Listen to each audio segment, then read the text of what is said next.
Few people have created as much chatter and controversy over some Facebook posts over the past couple months than my next guest, Maria Kang. She's known as the Fit Mom online, and her very popular Facebook page has over 250,000 likes. Hi, Maria. Thanks for talking to me today. Hi, Robert. Thanks for having me. Okay. Well, let's start with your experiences on Facebook. I think it was October. You posted a pic of yourself in gym clothes with your 3 boys surrounding you with the caption, "What's your excuse?" And this started a firestorm that kind of continues to today. Was there a purpose behind the pic, if any? And what followed as far as reactions? I know a lot of people were calling you names and fat shamer and all that. Can you go into that in a little detail? Sure. As you said, I have a Facebook following, and it's based off of health and fitness. And so I created that poster for my followers. You know, I wanted to show people that here I am. I'm challenged, obviously. I've had 3 kids in 3 years. I'm a working, busy mom, but I'm able to make health a priority. I think what's your excuse? No excuse. Everyone who has a social media account has seen that phrase on a fitness poster somewhere, whether it's a paraplegic running in the Olympics or an old person lifting weights. It says, "What's your excuse?" And so I thought that it was pretty fitting and was a popular caption. I had no idea that it was going to go as viral as it did. And, you know, the feedback has been, you know, tremendous. I mean, there's been a lot of positive people who have said they've been inspired by that image and by that caption and asked themselves, "What's my excuse?" And then, of course, there's a little bit of backlash from people who have said some pretty mean things, you know, that saying that I must be a bad mom or I'm a bad person, that I'm a bully and a fat shamer. A lot of mean things. I think that, you know, when it comes to Facebook and with the internet in general, when things go viral, it reaches people that it wasn't intended to reach, and some people weren't ready to hear the message. What's your excuse? So, yeah, it's been pretty crazy. But you didn't put it up there to look down on people or anything like that. No, I don't think that, you know, the old person lifting weights is looking down at other old people. I think he's saying, if I can do it, so can you. And that's pretty much what I was saying. You know, I'm not a celebrity. I'm not a personal trainer. I'm someone that's just like you who's able to make my health a priority despite the challenges in my everyday life. Right. And then I think it was last month you responded to a Curvy Girl lingerie campaign. And I guess you posted, I read it on your website. On your website, yeah. And it included a whole bunch of factoids about obesity in America, and, the healthcare crisis and the cost. What happened after you posted that? You know, when I posted that post, I was talking about an article that I saw of overweight, nearly obese, or obese woman posing in lingerie and saying this is how a real woman, real beauty look like. And I was a little peeved because I had just come off of a media firestorm of people really bashing me and bullying me for being in good shape after having kids. And I thought there was a little bit of backwardness and contradictions in our society considering we're facing an obesity crisis. You know, I named off a few stats. You know, obviously 2/3 of us are overweight or obese. Our childhood obesity is on a rise. You know, we spend $3 trillion in healthcare each year. 21% of that accounts for people for obesity-related diseases.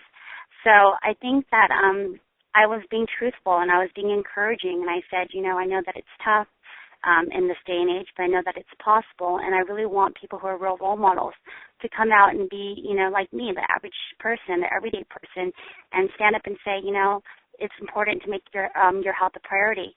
And so I received thousands of comments, likes, and shares, and within a few hours the post was taken down and I was banned from Facebook because of hate speech. Okay, but Facebook eventually came around and did they apologize? Did they contact you? What happened? They never personally apologized to me. They said it was a human error, which I was hoping they would say it was computer-generated error, because that would make me feel a little bit better about their ethics. Because the thing is that just because someone has opposing views doesn't mean that it's hate speech. And what I was saying was something coming out from a concerned American. So, you know, they gave me access to my accounts after nearly 3 days, but they refused to restore the post.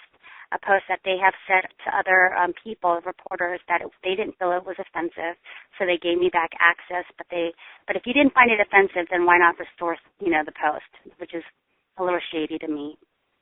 Okay, so you don't accept Facebook's explanation. It doesn't make any sense. Right. And what is it in the stuff that you post that you think makes people so irate? I mean, not all people, of course. You got a lot of fans out there, but you're getting under some people's skin. What's going on with that? I think that what we're doing right now, and what I've talked about in that post, is that we're normalizing a crisis. We're normalizing obesity. I mean, the Curvy Girl campaign's a great campaign. I think that you should definitely love your body and feel beautiful and sexy. But what I've seen, though, is that this is one of many campaigns, many body, fat acceptance campaigns that I've been seeing. And coming off, again, from my experience of just pretty much being fit-shamed for who I was, I saw that this is a really backwards society we're living in. I think people were upset because I was really just stating the facts. The truth is that obesity is the number one killer in America.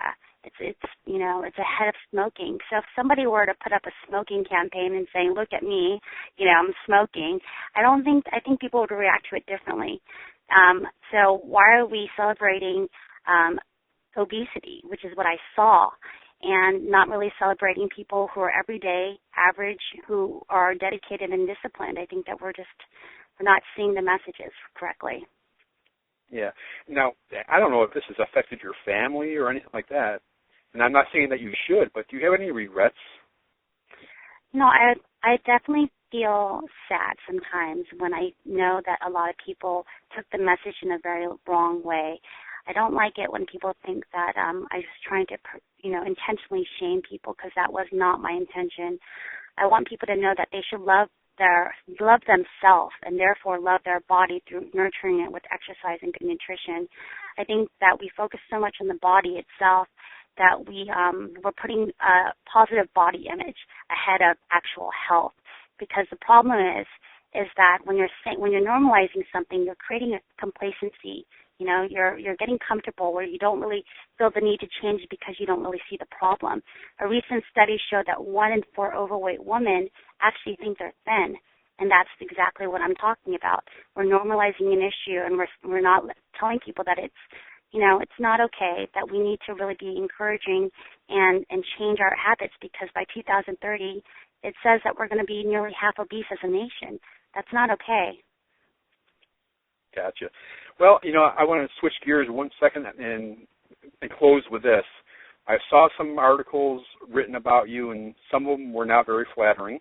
Mm-hmm. So I want to go ahead and give you a chance, 60 seconds, and tell the world, who is Maria Kang? Maria Kang is somebody who, understands the impact that being unhealthy affects a community and a nation, and especially a family. I think that there's definitely challenges that we are facing as a nation, with our food companies, with fast food, and with our school lunches. There's a lot of things to blame for our obesity crisis, but the real change starts at home, and it starts with the parents, and it starts with the leadership. Because right now we're going down a really serious path as a nation with our obesity crisis, and how much money we're going to have to spend in dealing with this crisis. So for people who think that I'm shaming them, I want them to know that I'm not. I come from an encouraging place. I started a nonprofit, 6 years ago. I started a free mommy group. I've been actively talking about fitness and trying to be that change for several years before I became in this spotlight. So know that I come from a good place, a good heart, with good intentions, and I'm going to continue doing what I am doing, which is telling the truth, but trying to encourage people to make changes in their life. Oh, very good. Okay, well, I've been talking to Maria Kang, the Facebook poster who's caused a little bit of a stir, and I gave her the opportunity to, plead her case. And Maria, thanks for talking to me today. I appreciate it. Thanks, Robert. All right, good luck. Thank you. Bye-bye. Bye-bye.